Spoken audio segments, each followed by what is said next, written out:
बहुत स्वागत है आपका मेरे चैनल मैथ्स विद प्रदीप में। आजकल हम लोग एनसीईआरटी के क्वेश्चंस कर रहे हैं और एनसीईआरटी में करते हुए लेसन 3 कंप्लीट हो चुका है। अब हम लेसन 4 में चलते हैं। लेसन 4 है सरल समीकरण, सिंपल इक्वेशन।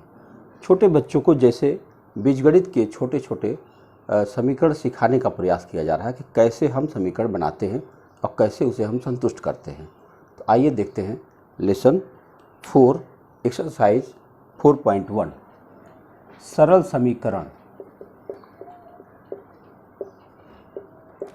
सिंपल इक्वेशन है। एक्सरसाइज 4.1। तो इसमें आप देख रहे होंगे एक टेबल बनी होगी। एक टेबल में लिखा हुआ है और समीकरण बनाया गया है, उसका एक मान दिया गया है और आपको बताना है कि ये संतुष्ट कर रहा है या नहीं कर रहा है। आइए मैं देखता हूँ। पहला है x + 3 = 0। इसमें दिया गया है x = 3। लाइन खींची है। आपको बताना है कि क्या यह इस मान को संतुष्ट कर रहा है। इसका तात्पर्य हुआ कि क्या हम x की जगह 3 रख दें तो क्या यह समीकरण संतुष्ट दिख रहा है। बताओ आपको कैसा लग रहा है। अगर हम x की जगह 3 रख देंगे तो 3 + 3 मिलकर 6 होना चाहिए था, जबकि यहाँ 0 है। तो आप क्या लिख दोगे? नहीं संतुष्ट कर रहा है। बस इतना सा काम।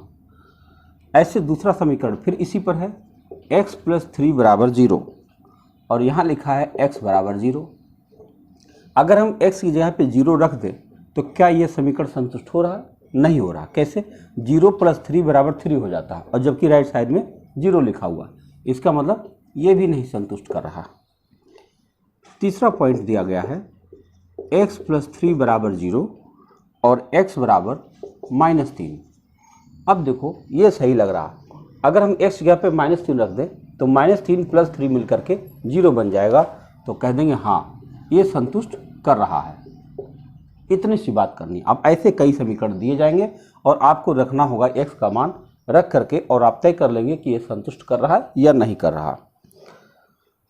चौथा पॉइंट है x - 7 = 1। तो यहाँ लिखा है x = 7। फिर पांचवा लिखा हुआ है x - 7 = 1। यहाँ लिखा हुआ x = 8। फिर लिखा है छठा x 5x 5x = 25। फिर लिखा है सातवां 5x = 25। फिर लिखा है आठवां 5x = 25। यहाँ x की वैल्यू दी गई है 0, यहाँ x की वैल्यू दी गई है 5, यहाँ x की वैल्यू दी गई है -5। आठवां के बाद है नौवां। इसमें दिया गया है m/3 = 2 और फिर लिखा है m = -6। फिर 10वां दिया गया है m/3 = 2। इसमें दिया गया है m = 0 और 11वां दिया गया है, लास्ट है m/3 = 2। यहाँ दिया गया है m = 6। आइए देखते हैं। क्या हम 7 की जगह पे अगर x की जगह पे 7 रख देंगे तो 7 - 7 तो 0 हो जाएगा और जबकि यहाँ 1 लिखा हुआ है, इसका मतलब ये नहीं संतुष्ट कर रहा। अगर हम x की जगह पे 8 रख दें तो 8 - 7 = 1 हो जाएगा। ये समीकरण संतुष्ट कर रहा है। तो आप कह देंगे हाँ। देखो 5x = 25 है, तो अगर x की जगह पे हम 0 रख देंगे तो 5 × 0 0 हो जाएगा, जबकि राइट साइड में 25 है। तो लिख दोगे नहीं संतुष्ट कर रहा। यहाँ पे देखो x की अगर 5 रख दो तो 5 × 5 = 25 हो जाएगा और 25 दिख भी रहा है। इसका मतलब ये हाँ हो जाएगा। अगर हम x की जगह -5 रख दें तो नहीं संतुष्ट होगा, क्योंकि 5 × -5 करोगे तो -25 आ जाएगा और जबकि यहाँ +25 लिखा है। इसका मतलब ये नहीं संतुष्ट कर रहा। यहाँ देखो m की जगह पे अगर हम -6 रख दें तो 3 से भाग दोगे, 3 दूनी 6, लेकिन -2 आ जाएगा, जबकि यहाँ +2 लिखा है। इसका मतलब ये नहीं संतुष्ट कर रहा। अगर m की जगह पे आप 0 रख देंगे तो 0 में 3 से भाग देंगे तो 0 आ जाएगा, जबकि यहाँ 2 लिखा हुआ है। इसका मतलब ये भी नहीं संतुष्ट कर रहा है। और m की जगह अगर आप 6 लिख देंगे तो 3 से भाग देंगे, 3 दूना में 6 और 2 आ जाएगा। इसका मतलब ये संतुष्ट कर रहा है। तो आप देख रहे हैं कि कितना आसानी से आप यह जान पा रहे हैं किसी समीकरण के अंदर में उसकी वैल्यू क्या रखी जाए कि वह संतुष्ट हो जाए पहला क्वेश्चन यही था। आइए अब हम दूसरी तरफ चलते हैं।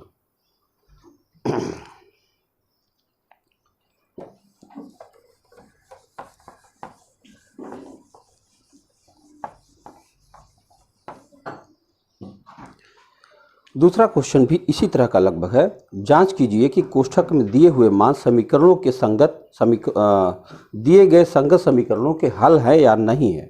आइए देखते हैं। दूसरा क्वेश्चन है, उसका पहला हिस्सा लिखा है n + 5 = 19 और जबकि ब्रैकेट में लिखा है n = 1। कहाँ संतुष्ट कर रहा? देखिए, हमको हाँ या नहीं बताना।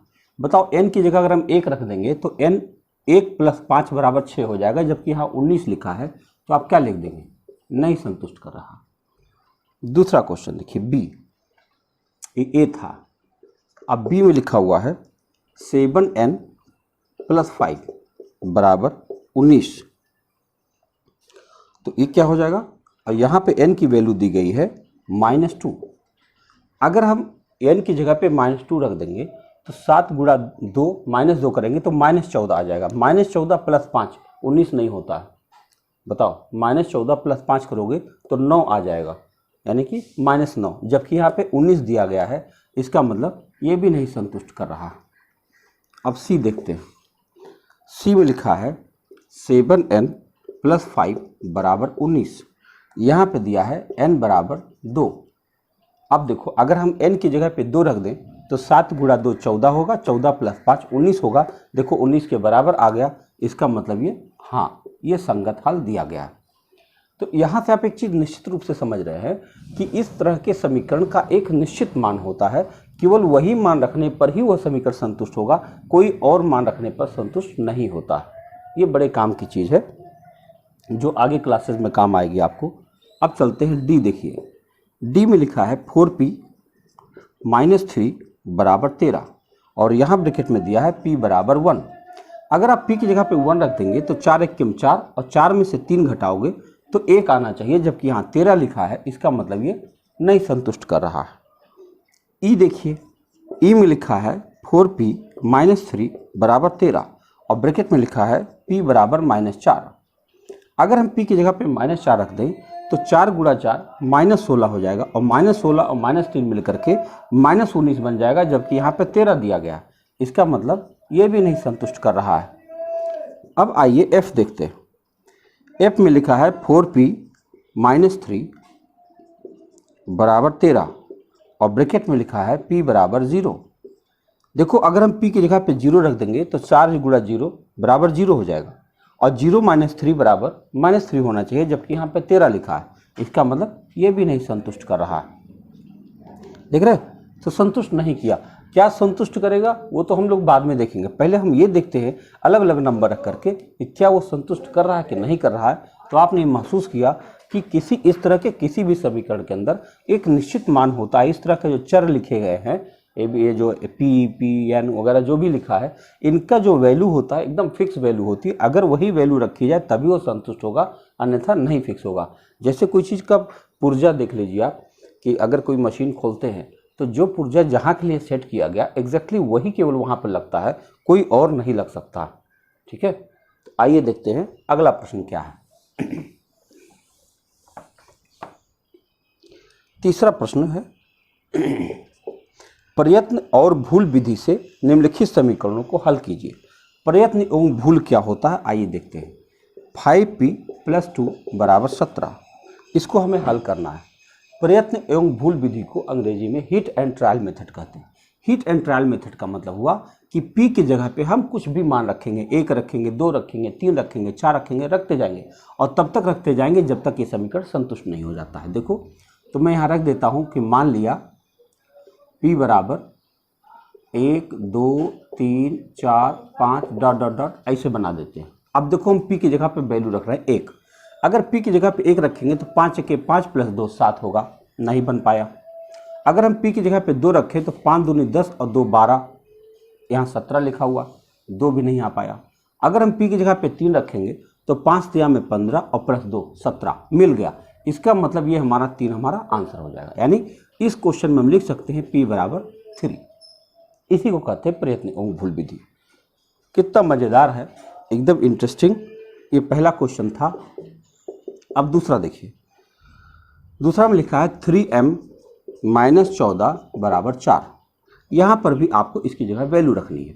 बताओ, आइए देखते हैं। ये दूसरा क्वेश्चन लिखा है 3m - 14 बराबर 4।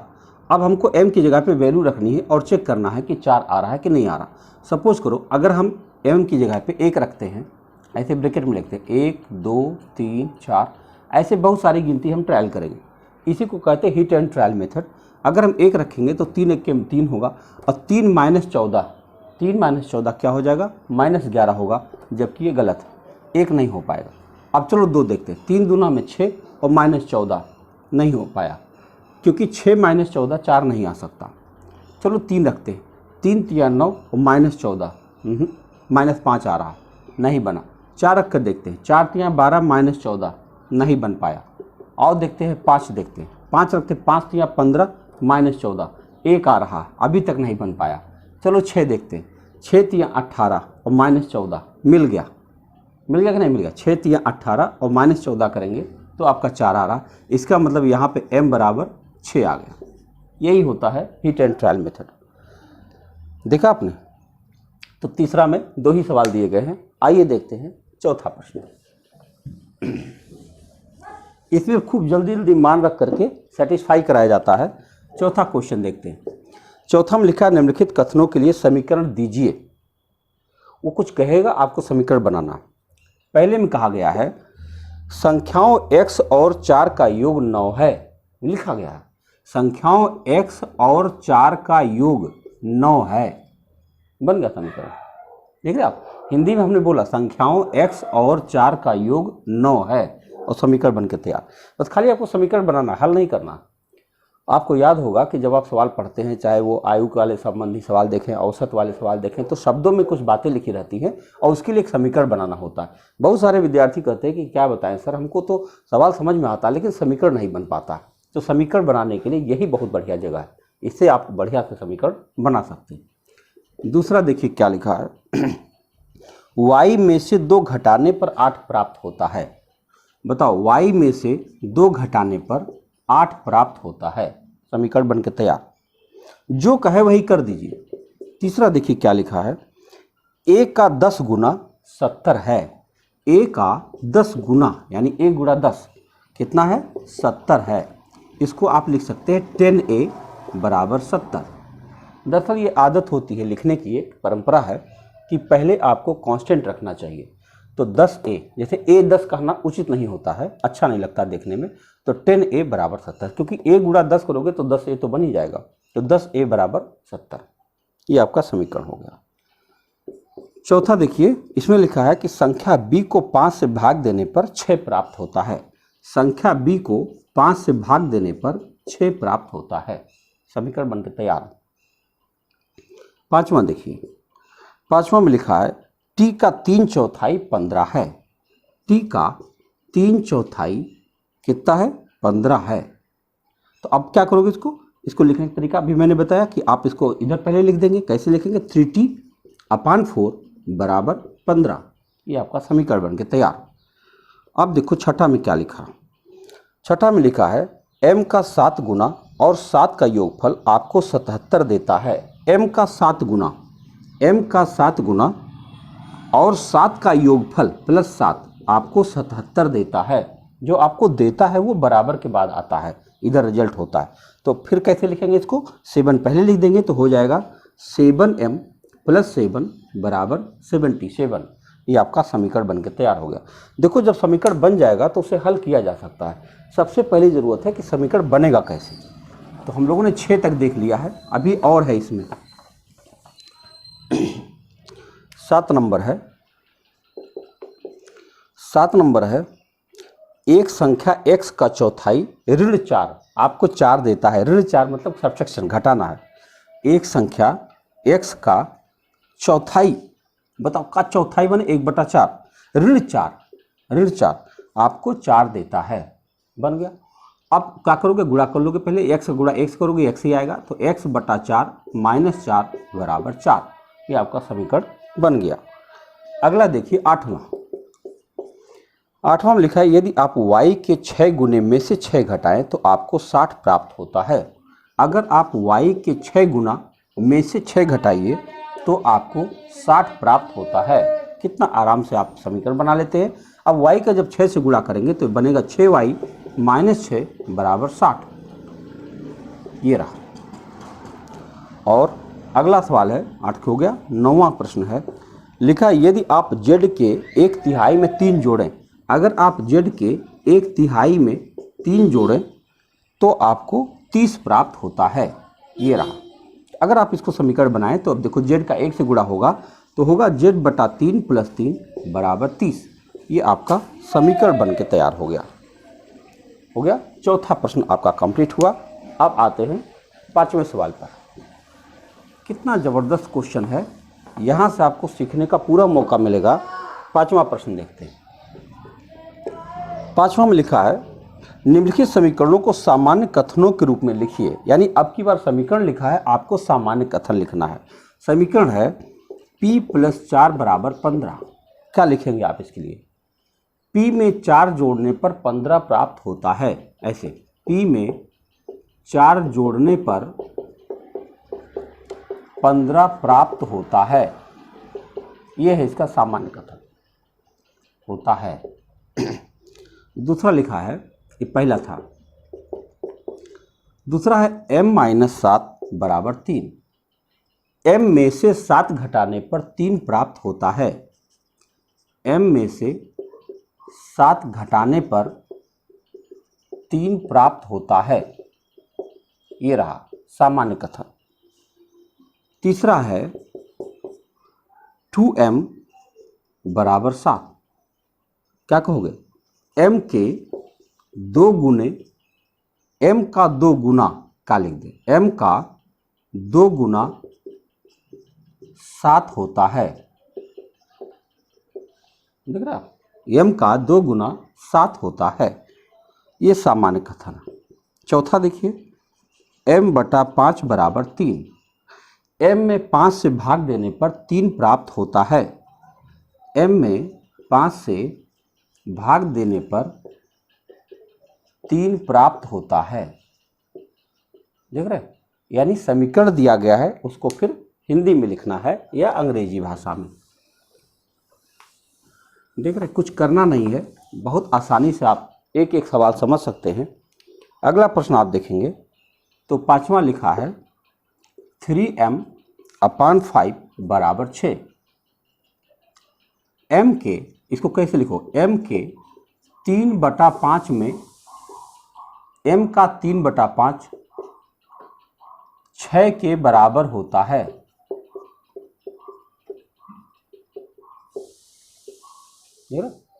या m के, ऐसे भी लिख सकते हो, m के 3 गुना में 5 से भाग देने पर 6 प्राप्त होता है। और बढ़िया हिंदी लिख दो, ऐसे भी लिख सकते हो, m के 3 गुना में 5 से भाग देने पर 6 प्राप्त होता है। देख रहे आप?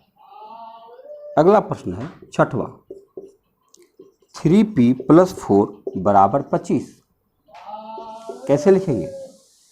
p के 3 गुने में 4 जोड़ने पर 25 प्राप्त होता है। कितना आसानी से आप देख सकते हैं, सब कहा जा रहा है। 7वां लिखा है 4p - 2 बराबर 18। क्या लिखोगे? p के 4 गुने में से 2 घटाने पर, p के 4 गुने में से 2 घटाने पर 18 प्राप्त होता है। और आखिरी है इसका 7वां 8वां p/2 + 2 बराबर 8। p में 2 से भाग दे, या p के आधे में, ऐसे लिख सकते हो, p के आधे में, आधा माने 1/2, आधे में 2 जोड़ने पर 8 प्राप्त होता है। देख रहे आप? तो ये आपका समीकरण हुआ, ये उसके बारे में कथन हो गया। अब उसके पहले वाले सवाल में कथन दिया था, हम लोगों ने समीकरण बनाया था। अब की बार समीकरण दिया था, हमने कथन बना दिया। यानी ऐसे करने का मतलब हुआ कि पूरी तरह कोई चीज़ समझ लीजिए, सीधा भी उल्टा भी कैसे भी करके। तो ऐसे क्या हो जाएगा कि आपको समीकरण बनाने में फिर कोई प्रॉब्लम नहीं आएगी। छठवां और आखिरी प्रश्न है इसका, निम्नलिखित स्थितियों में समीकरण बनाइए। अब ये कथन दिया है, आपको समीकरण बनाना है। छठवां का पहला कथन दिया है, आप कथन पढ़ रहे होंगे। लिखा है, इरफान कहता है कि उसके पास परमीत के पास जितने कंचे हैं उसके 5 गुने से 7 अधिक है। इरफान के पास 37 कंचे हैं, परमीत के कंचों की संख्या m लीजिए। देखो मैंने यहाँ लिख दिया इरफान और यहाँ लिख दिया परमीत। तो इन्होंने क्या कहा, परमीत के कंचे m दिए गए हैं, तो इरफान के कंचे क्या हो जाएंगे, इसके 5 गुने से 7 कंचे अधिक है। इसके 5 गुने से यानी m गुणा 5 प्लस 7, हाँ प्लस 7, यानी ये इरफान के कंचे हमारे पास दिए गए एक्स m के टर्म में। और जबकि हमें दिया गया है इरफान के पास 37 कंचे हैं, तो हम लिख सकते हैं 5x प्लस 7 बराबर 37। ये आपका समीकरण कंप्लीट हो गया। देख रहे हैं आप, कोई दिक्कत आ रही है? दूसरा देखिए, लिखा लक्ष्मी के पिता की आयु 49 वर्ष है, उसकी आयु लड़की के आयु के 3 गुने से 4 वर्ष अधिक है। तो देखो यहाँ हमने लिख दिया पिता और यहाँ लिख दिया लक्ष्मी। तो कह रहे हैं कि लक्ष्मी के आयु को हमको क्या लेना है, यहाँ लिखा होगा y वर्ष लेना है। पहले बता देता है कि क्या लेना, y लेना है। तो क्या है उसकी आयु, लड़की की आयु के 3 गुने से 4 वर्ष अधिक है। इसके 3 गुने से 4 वर्ष अधिक है, यानी y के 3 गुने से 4 वर्ष अधिक है। ये पिता की आयु है। और जबकि पिता की आयु 49 गिवन है, तो हम लिखेंगे 3y प्लस 4 बराबर 49। ये आपका समीकरण बन गया। अब कितने आसानी से हल किया जा सकता है और इससे लक्ष्मी की आयु निकाली भी जा सकती है। यहाँ पर आप आयु नहीं निकालना, आपको यहाँ पर खाली समीकरण बना के दे देना है बस। तीसरा क्वेश्चन है, अध्यापिका बताती है कि उनकी कक्षा में एक विद्यार्थी द्वारा प्राप्त किए गए अधिकतम अंक प्राप्त किए गए न्यूनतम अंक के का दुगना धन 7 है। प्राप्त किए गए अधिकतम अंक 87 है। अब मैंने यहाँ लिख दिया अधिकतम और यहाँ लिख दिया न्यूनतम। देखो क्या होगा, अब न्यूनतम को क्या लेना है, यल लेना है, न्यूनतम को यल लेना। तो अधिकतम क्या हो जाएगा, न्यूनतम अंक के दुगना धन 7, यानी 2 गुणा l प्लस 7। और जबकि हमको दिया गया अधिकतम अंक 87 है, तो हम क्या लिख देंगे 2l प्लस 7 बराबर 87। और ये हमारा समीकरण बन गया। और आखिरी है चौथा, उसमें लिखा एक समद्विबाहु त्रिभुज में शीर्ष कोण प्रत्येक आधार कोण का दुगना है। तो मैं थोड़ा जगह बना दूं, देखो चित्र बनाना होगा। ये है चौथा क्वेश्चन, कह रहे समद्विबाहु त्रिभुज है। समद्विबाहु त्रिभुज आप जानते हैं ऐसे होता है, इसकी ये दोनों कोण बराबर होते हैं और ये भुजाएं बराबर होती हैं। तो कह रहे समद्विबाहु त्रिभुज में शीर्ष कोण प्रत्येक आधार कोण का दुगना है।